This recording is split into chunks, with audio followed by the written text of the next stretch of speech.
Rebonjour les traders. Donc la suite de ma réponse à Jean-Philippe. J'avais pas eu le temps de tout vous dire ce que je voulais vous dire. On a été coupé à cause d'un coup de téléphone, j'ai dû répondre. Oui, je voulais vous dire que dans une vidéo, j'avais dit que vous prenez les pourcentages de hausse. Les pourcentages, mais en fin de compte, là, je me suis trompé. En fin de compte, parce que là, il y en a que j'ai revendu.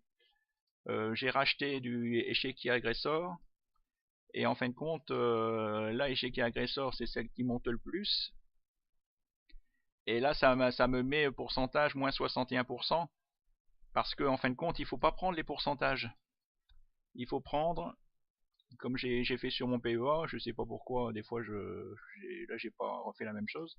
En fin de compte il faut prendre égal entre parenthèses le dernier cours. Vous prenez le dernier cours moins votre prix de revient, votre prix d'achat unitaire, vous fermez la parenthèse et vous divisez par le prix de revient unitaire à nouveau. Et vous trouvez un pourcentage de gain, votre pourcentage de gain ou de perte réel. Voilà. Et vous devez trouver la même chose que votre banquier, que votre courtier. Parce que là, en fin de compte, sur l'une des vidéos Momentum, j'avais dit voilà, vous prenez la dernière ligne, les pourcentages, mais non, avec les pourcentages, c'est vrai, ça marche. Mais si vous n'y touchez jamais, comme moi j'y touchais jamais, j'achetais pendant un an, j'avais toujours les mêmes, donc ça marchait. Mais si vous en achetez et vous revendez, à ce moment-là, ça ne marche plus. Donc plutôt que de prendre avec les performances en pourcentage, donc prenez avec le dernier cours égale le dernier cours moins le prix de revient unitaire divisé par le prix de revient unitaire. Voilà. C'est ce que je vous conseille de faire. Alors, on va continuer. J'en étais là en B. On va regarder en A. Donc, en A, justement, il y a mon copain Pascal qui me dit qu'il est encore STM, qu'il a encore du STM en portefeuille. Et ben, moi je l'ai revendu. Elle avait touché mon stop. Elle a touché mon stop, mais lui, justement, je l'ai vu vendredi. Pascal Dutaro, il m'a dit qu'il l'a encore en stock, et en fin de compte, voilà, elle vient de casser vous voyez ce que je vous expliquais, la méthode des 5 points. Elle vient de sortir par le haut, donc ça, c'en est une qu'il faut acheter. STM, normalement, c'est-à-dire normalement, vous voyez, il y a un premier histogramme vert. Normalement, voilà, elle est au-dessus du super trend. Voilà, tout indique qu'elle est partie pour monter. Voilà. Alors, oui, il y a encore autre chose. J'ai vu. Donc là, si on va un peu plus bas, par exemple, il y a Eramé. Oui. Vous voyez, par exemple, Eramé. Voilà, Eramé, c'est la dégringolade, hein, c'est la chute. Tant qu'elle n'a pas cassé cette ligne de résistance, il faut pas l'acheter. Mais quand elle fera plusieurs plus bas, tant que voilà, si elle arrive à faire plusieurs plus bas et qu'elle casse par le haut, ben là il faudra acheter. C'est que peut-être qu'elle décidera de remonter. Là à première vue c'est pareil, il y a un support ici. Peut-être est-ce que c'est là ou pas, mais il faut pas anticiper. En fin de compte, c'est une erreur d'anticiper. Il faut vraiment attendre la cassure. Que ça soit une cassure en jour ou en hebdo ou en mois. Alors l'erreur que j'ai fait au début, c'est que je me disais ah ben là elle est au plus bas, j'achète ici, j'achète. mais en fin de compte, elle peut revenir rebondir sur la ligne de résistance et puis continuer à descendre. En fin de compte, tant qu'elle vient buter sur cette ligne et qu'elle ne la coupe pas, il ne faut pas acheter. Il faut savoir être patient. Et vous voyez, une fois qu'elle coupe la ligne, bah voilà, là par exemple, elle a coupé, elle est partie à la hausse. Ici, vous voyez, elle a cassé, voilà, ça y est, elle est partie à la hausse. Après, quand elle casse dans l'autre sens,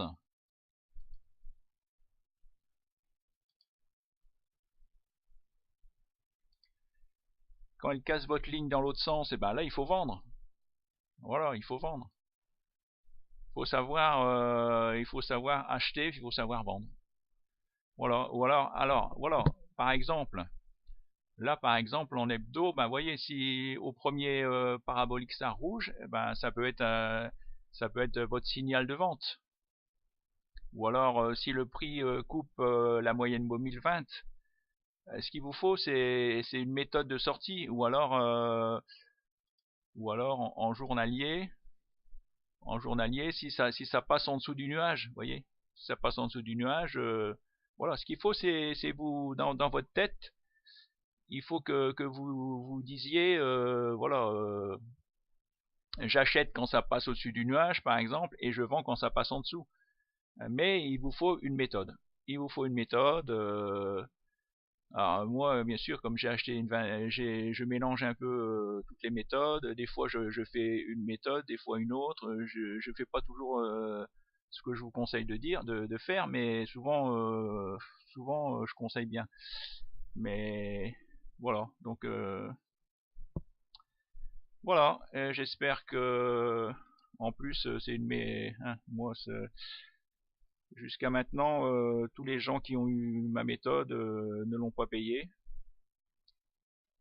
Donc j'espère que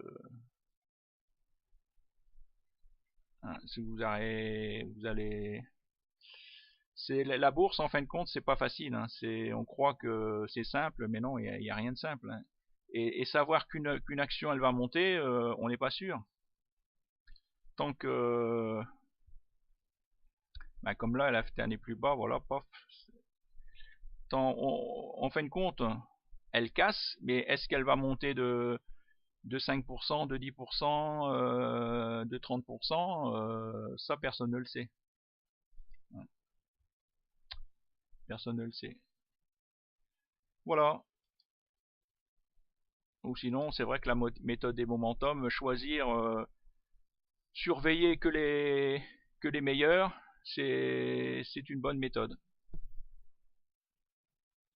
Là, en ce moment, vous voyez, tout retrace en ce moment. Il n'y a rien de... En ce moment, on ne sait pas Ibsen, pourquoi j'ai mis un truc. Peut-être que ah ben, je dois l'avoir en portefeuille. Celle-là, j'ai dû l'acheter ici. Voilà, j'ai dû l'acheter ici et puis je l'ai toujours en portefeuille. Et là, j'ai mis un stop ici. Ça, ma ligne verte, c'est mon prix d'achat et ma ligne rouge, c'est mon prix de vente. Oui. Je l'ai en portefeuille.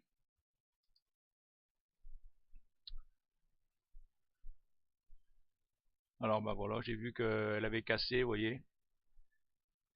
Je l'ai acheté ici et puis voilà. Et là j'ai vu qu'elle hésitait, moi j'ai mis un stop ici. Alors maintenant, de plus en plus, moi je mets des stops virtuels, hein, des stops, c'est dans ma tête.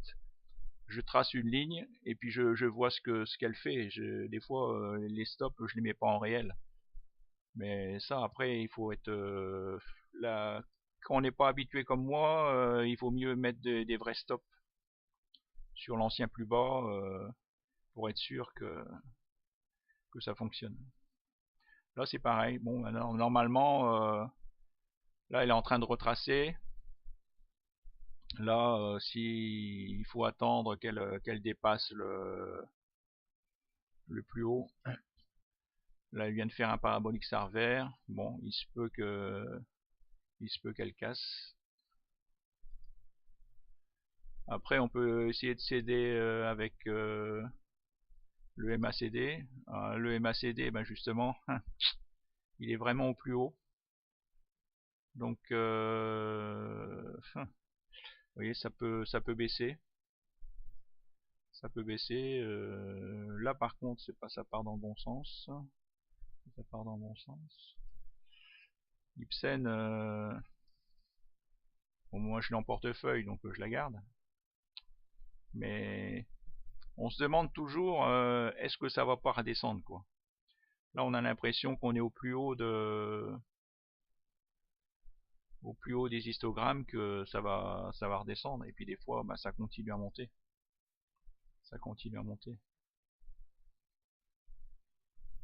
Ah, c'est pas facile la bourse. Et ouais, donc là, il y a une cassure. Paf, ouais, ça monte, ça monte. Alors ça peut encore continuer à monter, hein. Tant qu'elle a pas coupé, tant qu'elle a pas cassé votre stop, il ne faut pas vendre bêtement. Il ne faut pas vendre sur un coup de tête. Il faut vendre pour une bonne raison. Et là, en fin de compte, elle hésite, mais elle peut encore monter. Elle peut encore monter. Tant que, pour moi, tant qu'elle n'a pas en dessous de la 88-21, pour moi, je la garde.